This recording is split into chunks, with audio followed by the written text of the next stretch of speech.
All right.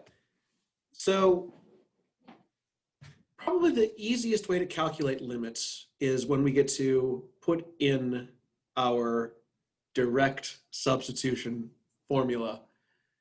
And that's going to lead us right into section 1.5 in the textbook for talking about continuity of functions.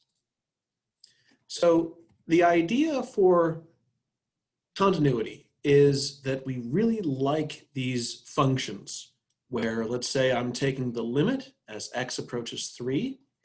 The function I'm looking at is the function y equals x squared plus x. And because I know that this is a polynomial, I'm allowed to just substitute x equals 3. So I'll get 3 squared plus 3, which is 12.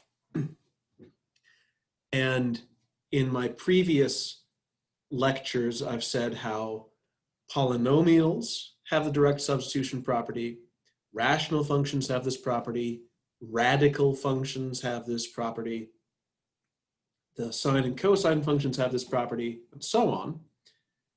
But I want to know what other functions I can do this with.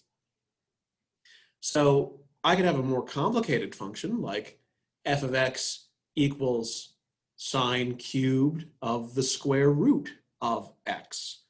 And it's worth asking, does this function also have the direct substitution property?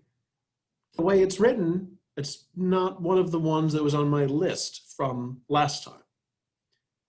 And, lists are all well and good, but what judgment do I use to say that, yes, this function does have the direct substitution property for as long as x is not negative, right?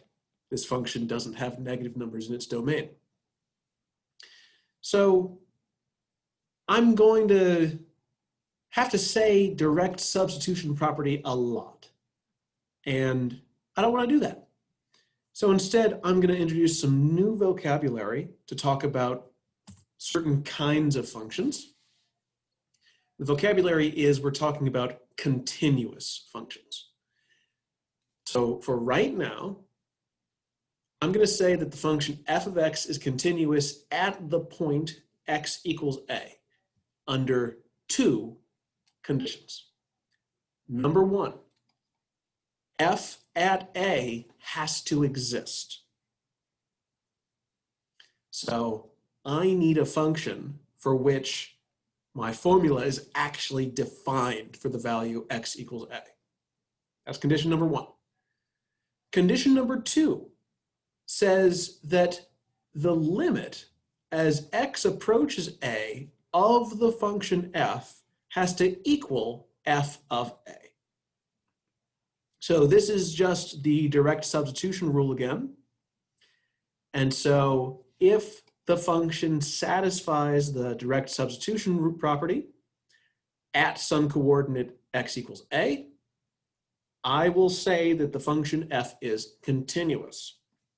So all of the very nice functions we've seen so far, polynomials, rational functions, sine and cosine, radicals, these are continuous functions. They're continuous for the reason that in their domain, where they are defined, looking at you, rational functions, you are allowed to use the direct substitution property. Now, one thing to keep in mind is that functions can be continuous at some points and discontinuous at other points. So if it's not a continuous function, we call that discontinuous.